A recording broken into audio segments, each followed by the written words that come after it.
سر آپ کیا سمجھتے ہیں کہ ہمارا معاشرہ ایسے جرائم پیشہ لوگوں کو کیوں جنم دے رہا ہے؟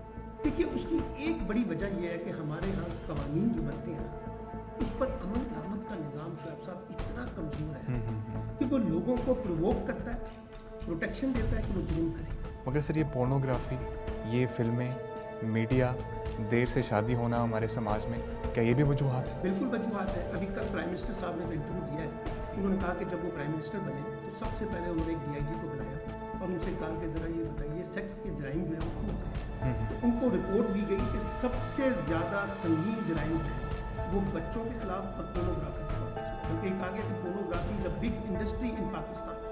سر ریاست مدینہ میں تو سرعام سزائیں ہوتی ہیں، میں کہتا ہوں اگر سرعام بھی دینا چاہتے ہیں تو پارلیمنٹ ہی ڈیسائیڈ کرے گا، یا آپ میں نے ڈیسائیڈ نہیں کرنا۔ دس از اے رائٹ ٹائم کہ پارلیمنٹ ول ڈیسائیڈ، ایک پارلیمنٹ اس کے اوپر بڑی سیریس۔ لیکن اس میں ایک اور بات میں آپ کو بتانا چاہتا ہوں، ضرور، یہ جو موجودہ عدالتی نظام ہے اس کے ذریعے تو یہ ٹھیک ہونے والا کام نہیں ہے۔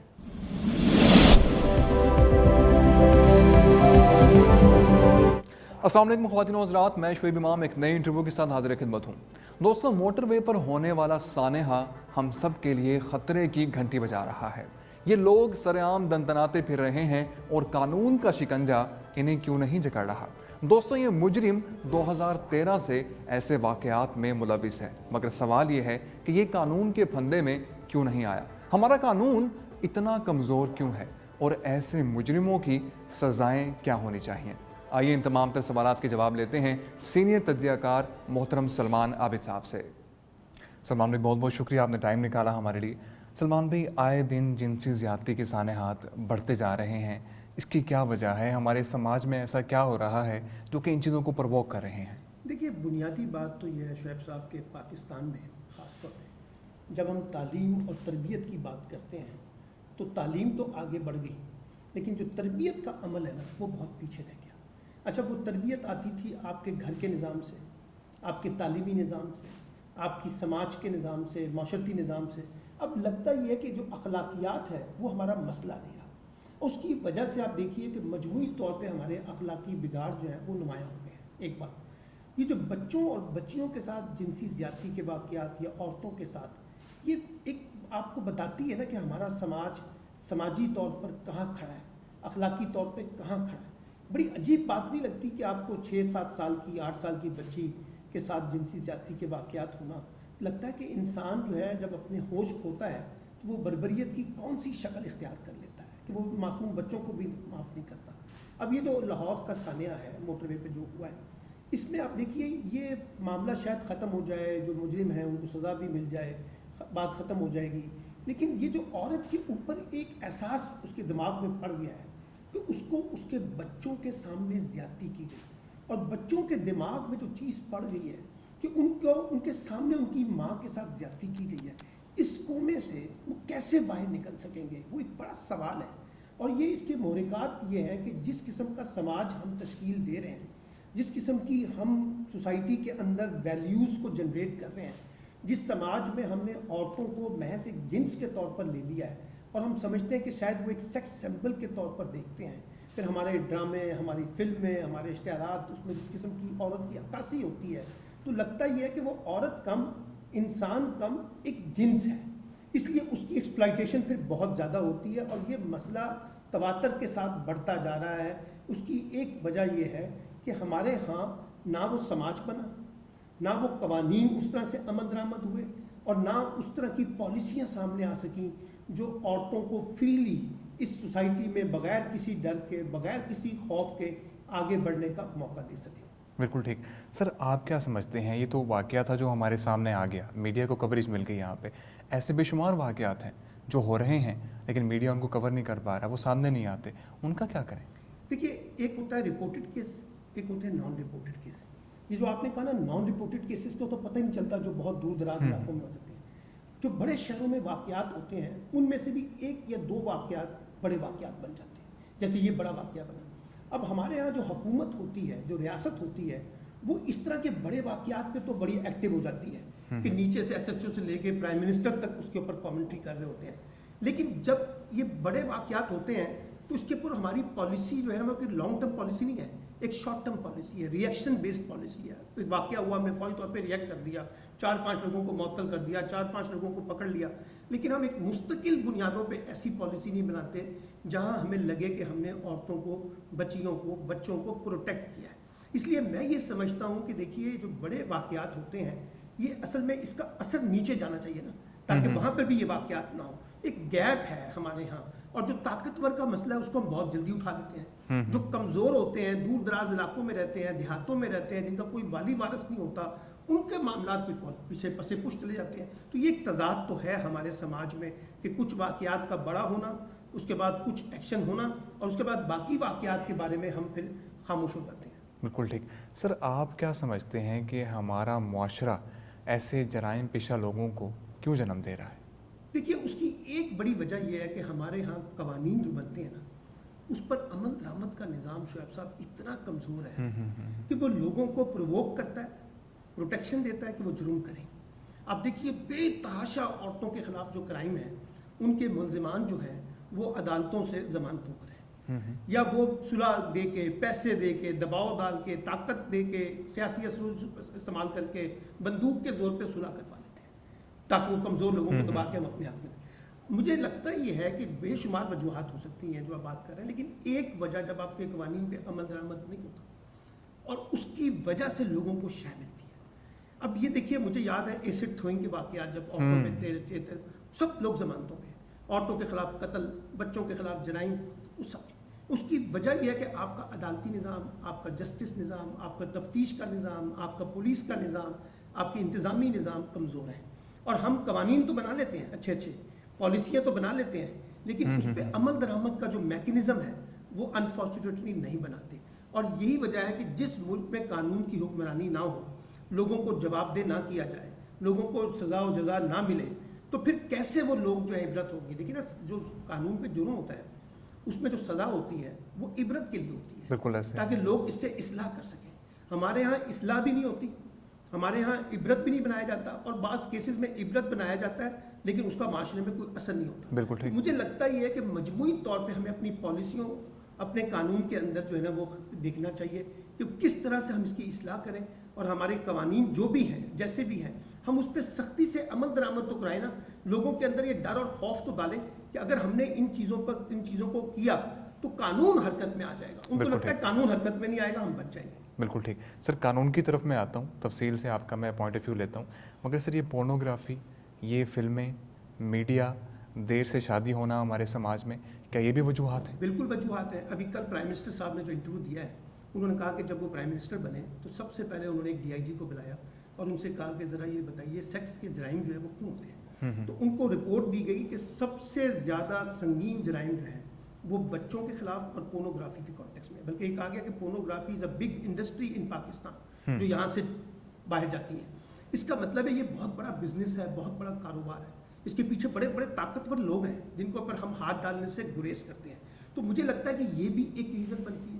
پھر ہمارے ہاں سیکس ایجوکیشن کے اوپر کوئی فوکس نہیں ہے, بچوں کی اور بچیوں کی تربیت کے بارے میں کوئی فوکس نہیں ہے, ان کو ایموشنلی بلیک میل کیا جاتا ہے. پھر جو میں نے آپ کو کہا ڈراموں میں, فلموں میں جس قسم کی جنسیت پھیلائی جاتی ہے, اس کا ایک نتیجہ مجھے یاد ہے شعیب صاحب, میں بوسٹل جیل بھاولپور گیا تھا, وہاں میں کچھ 14 سال کے بچوں سے ملا جنہوں نے باقاعدہ ایک بچی کے ساتھ زیادتی کی تھی. جب میں نے ان سے انٹرویو کیا کہ آپ نے یہ کیوں کیا, تو انہوں نے کہا کہ ہم ایک ہوٹل میں بلو فلمیں دیکھتے تھے, اس سے ہمیں شے ملی تھی اور اس سے بات. تو اس کا مطلب ہے ان فلموں کا, ان اشتہارات کا, ان مجروں کا جو ٹی وی پہ دکھائے جاتے ہیں اس کا بڑا اثر ہوتا ہے. تو یہ ایک چیز ہے کہ جو مختلف سماجی نفسیاتی مسائل ہیں اس کی وجہ سے بھی بچوں کو, لوگوں کو کے خلاف جو زیادتیاں ہوتی ہیں وہ بھی ایک وجہ تو بنتے ہیں. سر قانون کیا ہونا چاہیے ایسے مجرموں کو سزا دینے کا؟ اب دیکھیے یہاں تو بحث ہے. کچھ لوگ کہتے ہیں جو بین الاقوامی ہیومن رائٹس آرگنائزیشنیں ہیں اور پاکستان کی ہیومن رائٹس آرگنائزیشن ہے وہ کیپٹل پنشمنٹ کی بالکل حامی نہیں ہے. وہ تو کہتے ہیں کہ کسی بھی جرم میں سزائے موت نہیں ہونی چاہیے, اور وہ جو 4-5 سال سزا ہے وہ آپ دے سکتے ہیں. دوسرا یہ ہے کہ پاپولر فنامنا یہ ہے کہ جی ان کو سزائے موت دی جائے. پھر اس سے بھی پاپولر فنامنا یہ ہے کہ ان کو سر عام سزائیں دی جائے. اور کل وزیر اعظم نے ایک اور اہم بات کی, انہوں نے کہا کہ جی ان سب لوگوں کو جو اس جرم کے اندر ملوث ہیں, اور پہلی دفعہ نہیں تواتر کے ساتھ ان جرائم میں ملوث ہیں, ان کو جو ہے وہ نامزد کر دیا جائے. اب یہ بحث پاکستان میں جنریٹ ہوئی ہے, اس میں لوگوں کی مختلف آراء ہے. دیکھیے